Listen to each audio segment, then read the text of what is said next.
Welcome to the Inspired Living with Autoimmunity podcast, the podcast for high achievers who want to stay sharp, focused, and full of energy despite their diagnosis. With your host, National Board Certified Functional Medicine Health Coach, Julie Michelson, where Julie helps you take your power back from autoimmunity. And now here's your host, Julie Michelson.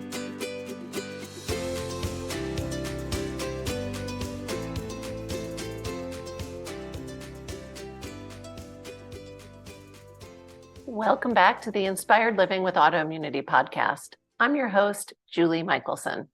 And today we are joined by Sarah Phillipe, breast implant illness and detox expert. Sarah is a certified functional diagnostic nutrition practitioner and a board certified holistic health practitioner. And she believes the solution to healing goes well beyond explant surgery. In today's conversation, we explore not only the connections between breast implant illness and autoimmunity, but taking radical personal responsibility to create healing. Sarah, welcome to the podcast. Thank you so much for having me, Julie. It's such a pleasure. I'm looking forward to our conversation. I am as well. This is such an important topic, and I think it's under discussed. And as we mentioned before we hit record, it's a very deep subject. So we will try to hit the highlights for listeners best we can.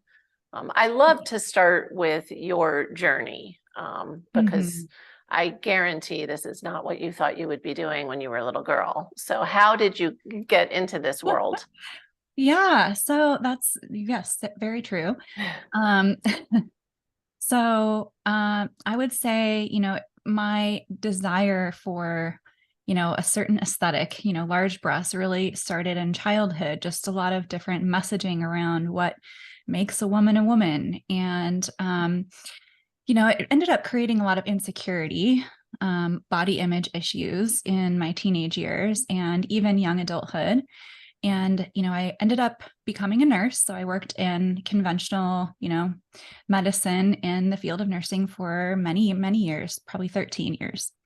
And I ended up getting really into more of a fitness lifestyle, bodybuilding, and kind of really getting very lean. And of course, when you're that lean, you really don't have much breast tissue. And I already started with not very much. And, seeing these women on stage, which I never really wanted for myself, I just really wanted that look. Seeing these women on stage with, just really, really fit physiques and large breasts. Right. That was kind of, it had this kind of instilled in childhood that was important, but it really kind of put the nail in the coffin for me, so to speak. I felt like that was the driving force that led to my desire to get them placed. And so I ended up deciding around 30 years old to get my breast implants placed that I had always dreamed about, that I would one day have. And I would say within about 6 months, I started developing lots and lots of unexplainable symptoms, starting with symptoms that are really common for hypothyroid and Hashimoto's. So a lot of hair loss, fatigue, weight gain, heart difficulty keeping it off, just brain fog, you name it. And I ended up seeking some help. I went to my, conventional doctor, asked for some lab work. That all checked out, quote unquote, normal, but we know that story is all too common. And I, was told, hey, your lab work is fine. Maybe, think about some counseling or, spicing up your sex life, because I was dealing with low sex drive as well. And I just thought, that is just not the kind of answer I'm looking for. Yeah, smart that girl. is not helpful.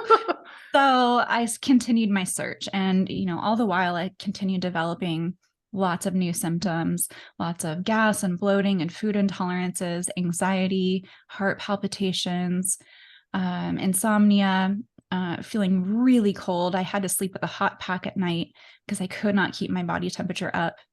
Mind racing, social anxiety, loud sounds, bright lights, chemical smells, all just completely threw me over the edge.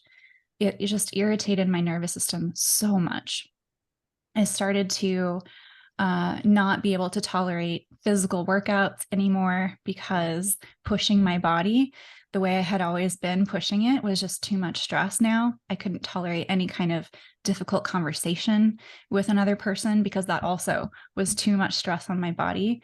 And my nervous system was just shot. It was so dysregulated. And I had brain fog. I couldn't remember anything. And in the nursing field, like you've got to be on your game. Yeah. No offense, but I would not want to have you as my nurse in that state. I wouldn't either. I remember just reading something on a screen for work, continuing education, things like that, and being tested on it later. And I just had to read it, 20 times just to comprehend it. And then after I had finished testing, I would instantly forget, like it was gone. Hard time remembering people's names and names of things and just things like that. So it was really, really challenging. And I was a really hard person to be around because I was miserable. Sure. Absolutely. Yeah. Absolutely. So I just went down this path of trying to figure out what was wrong with me because I wasn't willing to just accept that, this has no explanation. The new you. Yeah. The new me. And it really impacted everything in life. It impacted my work, my job, my relationship with my husband, relationship with my family and friends. And it just showed up in so many areas of my life. So I wasn't willing to settle for that. So I ended up going down the path of, finding functional medicine and finding functional diagnostic nutrition, became a practitioner thinking, hey, if I'm going through this, I can't be the only one. And intuitively, I had the instinct that it might be the implants, but there was just nobody out there talking about it back then. Yeah. There were no websites, no Facebook groups, nothing on social media. And I even remember typing into Google, breast symptoms developing after breast augmentation, and really didn't find anything. Yeah. So I couldn't go off of a hunch. Fast forward 6 years later, I had done lots of the healing work that we now teach, right? With myself, for myself, and gotten a little bit better. I'd say about 50% better. But the straw that broke the camel's back for me was I was having a hard time being able to conceive. So I ended up discovering I had stage 4 endometriosis. I did not have any symptoms prior to the implants, but I had horrible symptoms after getting the implants. That was one of my main struggles. And so that led to me finally making the decision to get them out. And by that time, priorities. By that time, I was really ready to, here in my mind, I had done that inner work, really reflecting on why did I get these in the first place? Why did I feel I needed them to be beautiful and worthy as a woman? Yeah. Right. And so doing that deeper work, I was able to comfortably and confidently say, hey, it's time to get them out. And so I did. And it wasn't like this quick fix. I had to continue to do some deeper inner work as well, not just the physical terrain, but mentally, emotionally, things like that. And that's kind of the short version. And I think one of the reasons I was so excited to talk about this is, as I said, I think it is under discussed even still. And I like connecting the dots for people. That's why I do this. And so I'm curious, it seems to me, and this is your world, 6 months seems pretty quick for you to start having symptoms. Is that common? It's kind of all over the map for people. Okay. People can start having symptoms right after surgery. Okay. It could be, 6 months or a year later. It could be a decade or 2 later. Okay. Probably depends on what's going on in your body to begin with when you, when you get there. Okay. I think it depends on, what other stressors someone has present in their lives, sure, what other things they're exposed to, in addition to their genetic weaknesses. Yeah.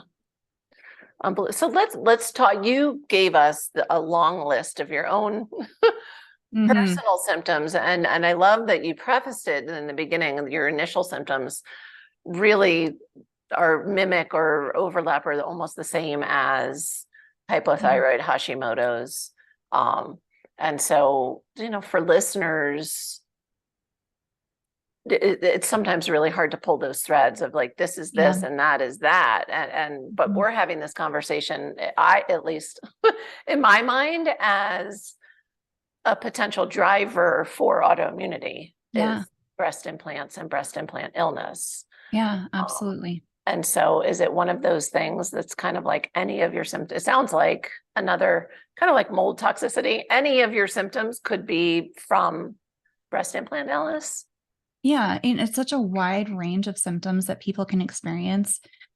It's like pages long. So how is that? It's really difficult to get that kind of differential diagnosis, if you want to call it that. There's not a real, true diagnosis here with breast implant illness. And a lot of these symptoms people can experience overlap with autoimmunity, and autoimmunity itself can be triggered by the implants, and it may resolve when you get the implants out. Autoimmunity itself is not a root cause, right? It's a downstream effect of something bigger going on. And so, I think it's helpful to talk about how breast implants are stressors on the body in a number of ways so that people can kind of understand that.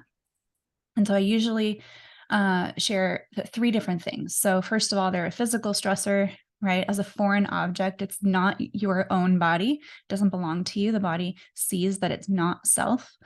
And that stimulates and kind of tires out the immune system. Your body will create a capsule around each of those implants as a way to kind of wall them off and protect the body from them, because your body knows it doesn't belong there, right? And your body can kind of overdo it a little bit and end up with, a capsular contracture, really, really thick capsules. And that can lead to that's actually been shown to be connected to the onset of breast implant illness, is that really, really thick capsule, but on top of that, capsular contracture. And so that would somebody even know this is what's going on inside? They could. I mean, sometimes capsular contracture, it looks really distorted, like the implants will start to look a little wonky, or like really high or really far out, or just really lopsided and hard and painful. Okay. Right? So and depending on the level of contracture, that can determine how much discomfort, and how strange they look. Right. But, we're continuously activating the immune system with these implants in place. And eventually that can result in immune dysregulation. And over time, that can lead to kind of a muted immune response and the inability to fight off different infections or pathogens. And that can lead to the overgrowth of opportunistic organisms and reactivation of, dormant organisms.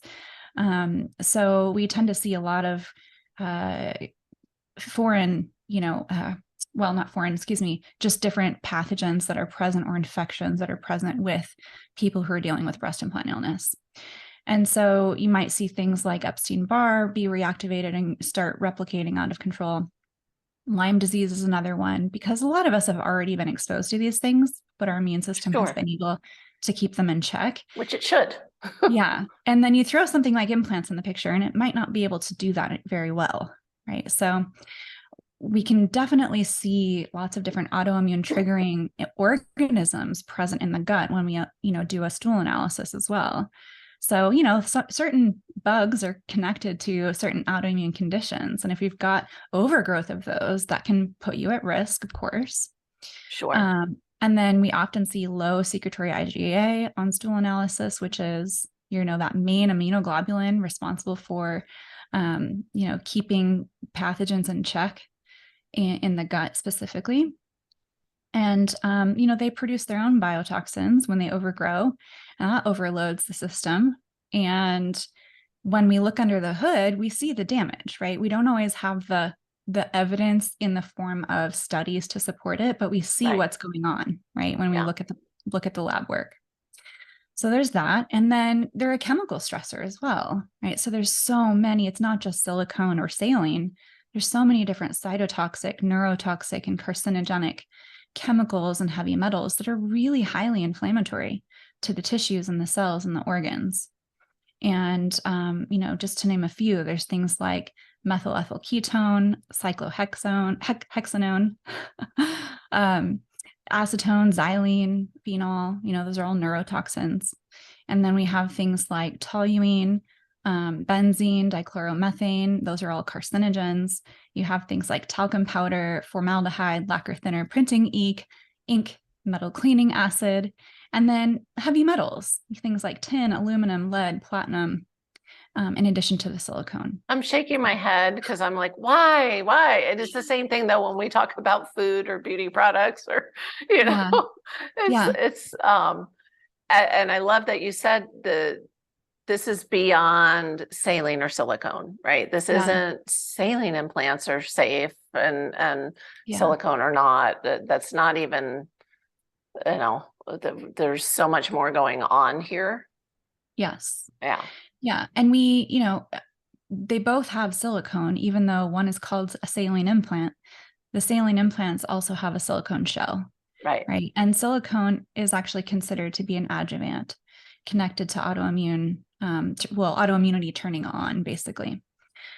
And some people really believe that is the mechanism for breast implant illness. Now, we have different opinions from different researchers, of course, but that's just one thought. And so all of these things create this toxic terrain in the body that can also feed downstream, pathogenic organisms in the body. And then we also see a lot of biofilm issues with breast implants. And breast implants, they send a lot of the different fluids and, the implant shell and capsule and things like that to pathology for testing. And that's where we get to see what organisms are growing, the biofilm that's there. And biofilm can be hugely problematic for immune system dysfunction or dysregulation. Absolutely. Yeah, absolutely. Right? And so in this setting of immune dysregulation and pathogenic organisms and toxins and all of that, certain autoimmune triggering organisms, right, we're left really vulnerable to autoimmunity. And, you may have genetic predisposition towards some of these autoimmune conditions that, may just be triggered by or turned on by something like breast implants. Sure. Is there, I know there's so much I want to talk about. I'm guessing your thought is anybody who's listening who has autoimmunity and has implants should take a closer look. Yes? Yeah. Yeah. Absolutely. You should at least consider it as a possible trigger or at least part of the picture. It may not be the only trigger in your story, in your picture. However, it could be a significant part of it. So one thing I always encourage people to do, because we don't have lab testing that says yes or no, you do or don't have breast implant illness, right? There's no diagnostic criteria for that.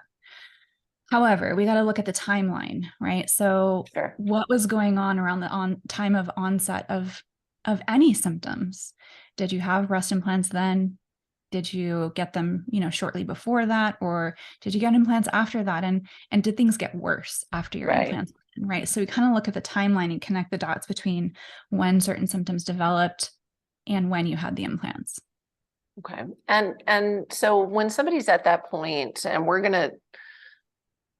I want to touch on this and then maybe go what would be backwards, which is the kind of preparing for explantation and expectations and things like that. But if somebody is, maybe this has been on somebody's mind, maybe like you, it's been in the back of the mind, like, I wonder if this could be, and maybe hearing this conversation is they're like, okay, you know what, I need to get these removed. Mm-hmm. Are there, in your opinion, are there certain kinds of surgeons they need to go to or certain kinds of things that need to be done in that explantation surgery other than just having a plastic surgeon remove the implant? Yeah, absolutely. 100%. And this is one of the most important things that people need to understand. Don't just rush off and go ask your plastic surgeon who placed them to take them out for you. That's probably not going to go very well. So what you want is a plastic surgeon who is an expert in the explant procedure itself. So there's a great website you can check out. It's not my website, but it's a really helpful website with a list of surgeons by country and state. It's breastimplantillness.com. So that's a great place to start. They give you lots of information there about each surgeon. You want someone who, first of all, believes in what you're going through, right? Sure. You want someone who believes in breast implant illness, that they can be problematic, and who's going to take that process seriously of helping you get them out for the best possible outcome. And so what that looks like is having them removed, ideally en bloc, which is the implant and the capsule that's formed around them is removed intact together, not cut open. So once that capsule is cut open, we don't always know if there's a rupture. There can be a rupture or even a leak, and that could be negative on an MRI, right? So even with imaging, it can be a negative, a false negative. And so we want to protect the body. Don't open that up and have all the contents of that implant spilling out all over the lymphatic system, with it's very dense in the breast area. And if they're not able to be removed en bloc minimally, they need to go back in and make sure all of the even the tiniest specks of capsule are removed from the body. Now, most plastic surgeons are just going to go in, cut open the capsule, take out the implants, and leave the capsule in your body and close you up. Because capsulectomy, which is what that procedure is called, is very complicated sometimes. Sometimes there's a lot of risk involving puncturing the lung and leading to pneumothorax, which we want to avoid, right? So that requires a really skilled surgeon to be able to do that for you confidently. And so I highly recommend someone who's had a lot of experience with this and has a lot of, a good proven track record. And so talking to other women who've used that surgeon, if it's someone you're considering, can be helpful as well. I caution people in the Facebook groups because I think they can be very kind of victim-y and negative, but I think that can be a decent place to get opinions about surgeons. Because a lot of people, you could probably ask a surgeon you're considering. Yes, for some references. Referrals. Yeah, absolutely. Yeah. So, making sure you're all on the same page about what's expected. And I think it's helpful, and I would want this. And I did have this, but, getting your implants back, you bought those, they are yours. If you ever need them for any reason in the future, it's good to have them. For testing, or if there were a lawsuit involved at any point, you want to have those in your possession. Pictures and video, if possible, of the surgery and the capsules completely removed, and showing your pockets are completely clear of capsule. So I think seeing that proof is important, because I'll tell you, I cannot count how many times I've had clients say, oh, they said they got it all out, and they ended up going back for an exploratory surgery and found 1, 2, sometimes even 3 capsules. Wow. Inside that person's body that did not get removed, and the surgeon lied. Wow. Amazing. Yeah. And so kind of along that line, if somebody, because I think this is a newer conversation. So if somebody who had been ill and connected their own dots and went either back to their surgeon or to another surgeon and just had the implants removed, is there something you would recommend them to do at this point to make sure that the capsule was removed completely? I'm not an expert on imaging, but I don't know. There may be imaging that could possibly show some of that. I don't know for sure. Okay. That would be worth talking to, their doctor about. But I think, sometimes it's worth having an exploratory surgery with a surgeon who is skilled in explant. To be sure, peace of mind. I mean, this is the rest of your life we're talking about here. Right. And capsule left behind creates the same problems that implants do, because it's immune stimulating material, and it still will contain silicone and different toxicants that have bled into that space and become kind of woven into that matrix. And there can still be biofilm and bacteria and things hiding out in that capsule. So it's going to continue to stimulate the same problems. So I think that's really important for people to understand. You've got to have that capsule out. Yeah. And so if you've had, and even again, like you said, if you were told it was out, or fully removed, and you're not improving, and we're going to talk about some other, because I'm guessing this isn't just, okay, right, that was the problem, we removed the problem, now you're better. It's not magic, right? Right.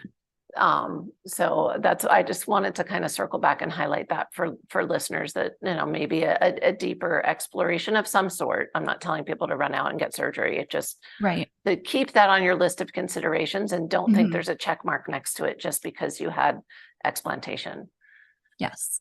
So let's talk about some of, I just said, and because you let us know, it's not just this physical piece of removing, even, completely successfully and properly. Yeah. Right. What are, let's talk about kind of expectations and some of this other work that you find essential to do. So, of course, I may be a little biased because I don't really have interaction with all the women who are better after their explant, right? Sure. I tend to see the ones who still are very sick and need help. So, my impression, though, is that what you see online on social media is not always the reality. Okay. And you see a lot of people posting stories about, here, look at my eyes before implants or before my explant and the day after my implants came out. Now look at them. They're so white and bright and, I'm all better. And that sets an unrealistic expectation for people. And it sets them up, if they don't get that same outcome, to feel really hopeless and lost and discouraged. And so I want people to know and understand that this isn't a quick fix for every single person. Those who feel that way, that, that this was a miraculous kind of healing experience for them, great. They may have, and they are the minority. They are the minority. Yeah. Great. And they may just have different genetics, different, maybe not the same stressors in addition to the breast implants that you do. It just depends on so many factors for people. And so for people who, are going into or considering explant, just go into it with hoping for the best, but having realistic expectations that even if it's not miraculous for you, it doesn't mean there isn't hope, right? There's still hope that you still can heal. There's just more work that needs to be done. Yeah. Thank you for sharing that. Well, and I remember when I first started in my journey of functional medicine, and I was like, the root cause, right? Plural. Right. Yeah, going to find, and even for myself personally, it started that way. I want to find my root cause, my one. Yes. And that, I think, is really the crux of this whole conversation, is the with breast implant illness or breast implants in general. Even I'm not a big fan of labels because, as you said, like labels either. They don't really solve a problem, but they're just a piece. They may be the thing that pushed you past the tipping point. Yes, but they're not the only thing, or they wouldn't be the problem, a problem at all. Yeah. So I just want people to understand that that's where it gets tricky, because back to, if you know and trust that they were removed properly, that leaves all these other areas. You mentioned, infections and toxins and all kinds of other things that are probably already going on in some degree. And like you said, if you're genetically like this amazing detoxer, maybe taking that big load out, your body can do the rest like it should. You probably need some support. The chances are pretty good by the time you're listening to us, for sure, or at a place where you're considering taking the implants out to begin with. Right. You need to support your body, your whole body, not just breast tissue. Absolutely. Absolutely. And I think, we need to be thinking about chronic illness in a different way. It's multifactorial in today's world. And so it's going to require a multi-therapeutic approach, right? Not just tunnel vision on one thing and expecting one action to resolve everything. Right. We need to really, and my philosophy is we really need to be taking radical personal responsibility for our health. We can't be blaming everyone else around us, right? We can't expect doctors to fix us. Right. Only you can heal you, right? And so that takes that, like owning that radical responsibility. Which is also, and I know you don't mean it in a blaming way, but it's power. It's us. Yes. It's responsibility, but it's also opportunity. Yes. And we don't need to wait for somebody else to fix us. That's not how it works. That's really not what medicine is. So I love that you said that. I want to touch on, because I know I can't keep you all day, but I want to make sure we do talk a little bit about And as far as I think some of those other factors, listeners can go to probably any other episode and we talk about all of the lifestyle factors and Yeah. all of the areas of addressing, are going to be the same. Right. I want to touch on the emotional piece Mm-hmm. of, you mentioned even with your own journey, Mm-hmm. really before surgery, you did that work to figure out, why did I even get them? Why did I want them? Why have I always wanted them? Or, like, why is Yeah. that even important and part of my identity? Mm-hmm. What do you feel there's a process of a certain amount of emotional work that should be done before explantation, or does it Yeah. matter? Yeah. I think it's really helpful to go into it feeling emotionally just solid, like this is the right decision. I'm not fearful. I'm not afraid of what I'm going to look like. Right. Because yes, you're going to look different and Right. we can't always fix that, what's been done, or doctors or surgeons can't always. It's never going to be exactly the same as before you got your implants placed. So we really need to be addressing, I think, the mental and emotional aspect of why we got the implants in the first place. And so for me, it just took like digging deep. Okay. Like, I'd have conversations with my husband while we took our dogs for a walk about this, like when was it that I felt like I really needed breasts, like big breasts, to be sexy and a real woman? Right. And so, I kind of thought about my childhood and I pinpointed a certain moment in time that really stood out to me. It was a memory. I don't have a lot of memories of this age, but it was like, oh my gosh, that it started there. And yes, of course, society and everything we're exposed to, in all the different advertisements and messaging. Yes, that contributes as well. But my own tribe, right? My own tribe growing Mm-hmm. up is where it started. Sure. And so understanding that helped me process it and start to gain a different respect for my body and a different appreciation for it, and really detach who I am from what I look like. Right. And so that's what I think people need to kind of go through. And it might be their own unique path. It's not going to be exactly the same as mine, but I think Sure. it's important to be feeling emotionally stable when you go in for explant surgery. I love that. I think it's, yeah, I mean, because we're so multifaceted. There could be a part of you that's like, get these things out of me. If they're making me sick, I can't be sick anymore. But if you haven't detached from that whole process of getting them and having them, and I could see where you'd get stuck. And Yeah. we know, we've talked about it all the time, the emotional component to wellness and illness, and especially and Yes. autoimmunity. And so Absolutely. that makes really good sense. I want to highlight as well, there are ways to augment, or a lot of, I don't know, I shouldn't say a lot, I know of explant specialists that do fat transfers. Mhm. And so they're not just like leaving. There are options of trying Yes. to be as comfortable and happy with the breasts that you will then have for the rest of your life. Yes. And so I think that that's important for people to know, that Mhm. there is this whole wonderful new world opening up, Yeah. that can give us some safer options as well. Yeah. Yeah. And I want to just touch on that briefly. I'll just say I had fat transfer myself. Mm-hmm. Had I known better, I would have not made that choice. Okay. I think it really can, it just depending on the technique, because different surgeons have different technique. And if they're Sure. doing liposuction to gather fat to then put in the breast tissue, that can cause other issues. It can make it look like you might have a cyst on imaging and it's just, calcified fatty tissue.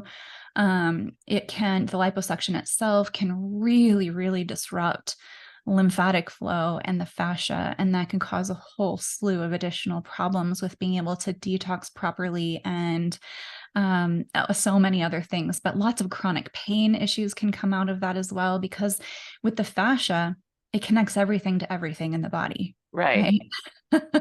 So we're really disrupting that. And I will tell you, just from my own personal experience, just alone, without considering the fat graft, my surgeon had to scrape the ribs to get my capsules off.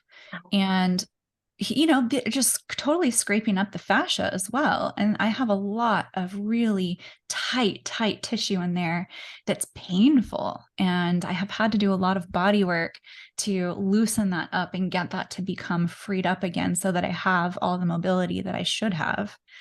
But it can impact everything else. It can lead to neck pain or back pain and you just don't always connect the dots. Right. I love that you said that, because that's again, post-op, even without a fat transfer, that probably sounds like that would have been your also for me hearing that is like really, but you're not stuck with that pain because you have the knowledge, and that's why we have the conversation. Yeah. Nobody should settle for where they are. And so if you fix one problem and you end up with another problem, then you do the work to release the fascia and get yourself, and you're educated enough to know, the down, like you said, the downstream. If I'm not addressing that, then I'm going to end up with pain in other places. And the whole point is to not be in chronic pain. That's right. The whole point. Yes.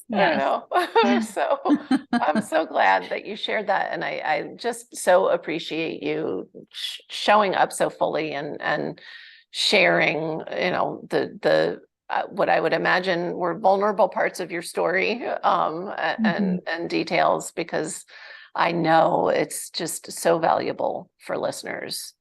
It really is. I think, again, this conversation is so important to have because I think, autoimmunity numbers are ridiculous anyway, but I just believe there is such a large part of the population that has breast implants and has illness, call it whatever you want. And they really need to hear these conversations. So absolutely. Thank you so much for having me. My pleasure. So before I let you go, Sure. I would love for you to give listeners one thing they can do today. And this could be you can surprise me. But one thing people can do today to start to improve their health, one step. I think, and this has come out of like years and years of figuring out like what people need, including myself. Right. And I used to say things like, restorative sleep and, drinking enough water and getting the bowels moving. And that's all very important. Yes. But I think the most important thing where people can start now is working on the nervous system, working on regulating their nervous system. And that takes consistent effort. It doesn't happen overnight. So even something, you could be something as simple as, breath work, tapping, EFT. It could be as involved as something like somatic experiencing, working on rewiring the brain, right? And to teach the brain that it's safe, right? That it's safe to heal, it's safe to let go, it's safe to fill in the blank. And when we're stuck in this chronic fight, flight, freeze, or I can't think of the other word at the moment, fight, flight, freeze, or whatever. We'll move on because I can't think of what it is. But anyway, you get my point. My point is when we're stuck in that state, our nervous systems are overwhelmed, right? And we can't actually heal in that state. So we need to work on regulating the nervous system. And the simplest, easiest thing people can do that I personally love is get outside, get in the sunshine, take yourself away from all of your screens and entertainments and infotainments, and far gaze, right? Listen to the sounds of nature, listen to the birds chirp, set your eyes on a horizon, because it's that pupillary dilation. It's you hearing the nature, the sounds of nature that actually tell your nervous system it's safe. Right. Love that. Yeah. Gold. I knew you were going to just pull out some kind of magic. It's amazing. And for people who are listening on the go and aren't going to check the show notes, I used to be one of those people. Where's the best place to find you? So my website is reversingbreastimplantillness.com, kind of a long one. I'm on YouTube as well and Instagram. YouTube is an interesting place to check out, and it's just my name, Sarah Phillipe. If you were to search the Life Beyond Explant movement, you'll find it. And it's just a lot of women sharing their stories. And so I'm really wanting to use that platform as a place to highlight these stories. That's incredible. Incredible. What an amazing resource. Sarah, thank you so much. You really have given listeners a lot to think about today. Great. I'm glad. For everyone listening, remember you can get the transcripts and show notes by visiting inspiredliving.show. I hope you had a great time and enjoyed this episode as much as I did. I'll see you next week. Thank you for listening to Julie Michelson's Inspired Living with Autoimmunity. Did you enjoy this episode? Please like, share, and subscribe wherever you listen to podcasts. If you'd like to get a transcript of this and every other episode, just head on over to inspiredliving.show or click on the link in this episode's description. There, you can also find everything we discussed in this episode, including links and information about our guest. You can even send in your questions to be answered by Julie in a future episode. That's inspiredliving.show. Until next time, this is Julie Michelson's Inspired Living with Autoimmunity podcast, helping you take your power back.